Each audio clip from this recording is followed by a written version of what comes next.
ಸ್ನೇಹಿತರೆ, ಇವತ್ತು ನಾನು ಬೀಟ್ರೂಟ್ ಪರೋಟ ಮಾಡ್ತಾ ಇದ್ದೀನಿ. ಹೇಗೆ ಮಾಡುವುದು, ಏನೆಲ್ಲ ಬೇಕು ನೋಡೋಣ ಬನ್ನಿ. ಯಾರೆಲ್ಲ ಹೊಸಬ್ರು ನೋಡ್ತಾ ಇದ್ದೀರಾ ಪ್ಲೀಸ್ ಸಬ್ಸ್ಕ್ರೈಬ್ ಮಾಡಿ. ನಮಸ್ಕಾರ ಎಲ್ಲರಿಗೂ, welcome back to Jaya recipe.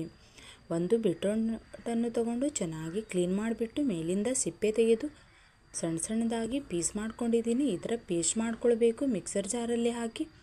ಇದನ್ನು ಮಿಕ್ಸರ್ ಜಾರಲ್ಲಿ ಹಾಕ್ತಾ ಇದ್ದೀನಿ. ನೈಸಾಗಿ ಪೇಸ್ಟ್ ಮಾಡಿಕೊಳ್ಳಿ.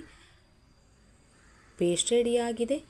ಈಗ ಒಂದು ಪಾತ್ರೆ ತಗೊಂಡು ಅದರಲ್ಲಿ ಪೇಸ್ಟನ್ನು ಹಾಕ್ತಾ ಇದ್ದೀನಿ. ನೀರು ಹಾಕ್ಕೊಳ್ಬೇಡಿ. ನೀರು ಆಮೇಲೆ ಬೇಕಂತಂದರೆ ಮಿಕ್ಸರ್ ತೊಳೆದು ನೀರು ಬಳಸ್ಕೊಳ್ಳಿ. ಈಗ ಇದರಲ್ಲಿ 2 ಬೌಲ್ ಆಗುವಷ್ಟು ಗೋಧಿ ಹಿಟ್ಟನ್ನು ಹಾಕ್ತಾ ಇದ್ದೀನಿ. ಗೋಧಿ ಹಿಟ್ಟು ಮತ್ತು ಮಿಕ್ಸ್ ಯಾವುದೇ ರೀತಿಯ ಹಿಟ್ಟನ್ನು ನೀವು ಬಳಸ್ಕೊಳ್ಬೋದು.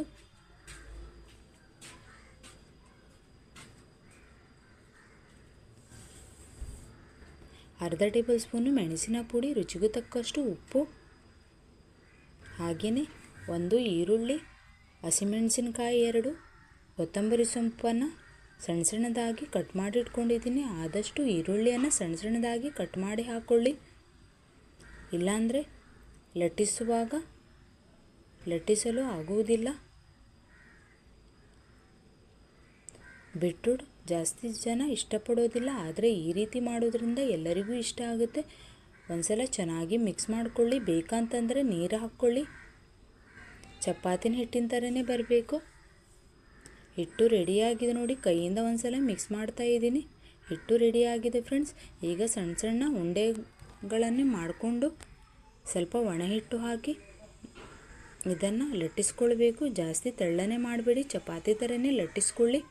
ರೆಡಿಯಾಗಿದೆ ನೋಡಿ. ಈಗ ಗ್ಯಾಸ್ ಆನ್ ಮಾಡಿಬಿಟ್ಟು ಗ್ಯಾಸಿನ ಮೇಲೆ ಕಾವಲಿ ಇಟ್ಟಿದ್ದೀನಿ. ಕಾವಲಿ ಬಿಸಿಯಾಗಿದೆ. ಅರ್ಧ ಟೇಬಲ್ ಸ್ಪೂನು ತುಪ್ಪ ಹಾಕ್ತಾ ಇದ್ದೀನಿ. ತುಪ್ಪ ಇಲ್ಲಾಂದರೆ ಎಣ್ಣೆಯಲ್ಲೂ ಕೂಡ ಮಾಡ್ಕೊಳ್ಬೋದು. ಗ್ಯಾಸಿನ ಫ್ಲೇಮು ಮೀಡಿಯಮ್ ಇಟ್ಟೆ ಮಾಡ್ಕೊಳ್ಳಿ. 2 ಸೈಡು ಚೆನ್ನಾಗಿ ಚಪಾತಿ ಥರ ಫ್ರೈ ಮಾಡ್ಕೊಳ್ಬೇಕು. ಈ ಪರೋಟ ಆರೋಗ್ಯಕ್ಕೆ ತುಂಬ ಒಳ್ಳೆಯದು ಫ್ರೆಂಡ್ಸ್. ಬೀಟ್ರೂಟ್ ತಿನ್ನೋದು ಭಾಳ ಕಡಿಮೆ, ಆದರೆ ಈ ರೀತಿ ಮಾಡಿಕೊಡೋದ್ರಿಂದ ಎಲ್ಲರಿಗೂ ಇಷ್ಟ ಆಗುತ್ತೆ. ನೀವು ಕೂಡ ಟ್ರೈ ಮಾಡಿ. ಇಷ್ಟವಾದಲ್ಲಿ ಲೈಕ್, ಶೇರ್, ಸಬ್ಸ್ಕ್ರೈಬ್ ಮಾಡಿ. ಎಷ್ಟು ಚೆನ್ನಾಗಿ ಮೆತ್ತಗಾಗಿ ಬಂದಿದೆ ನೋಡಿ. ನಿಮ್ಮ ಫ್ಯಾಮಿಲಿ ಫ್ರೆಂಡ್ಸ್ಗೂ ಸಹ ಶೇರ್ ಮಾಡಿ, ಲೈಕ್ ಮಾಡಿ.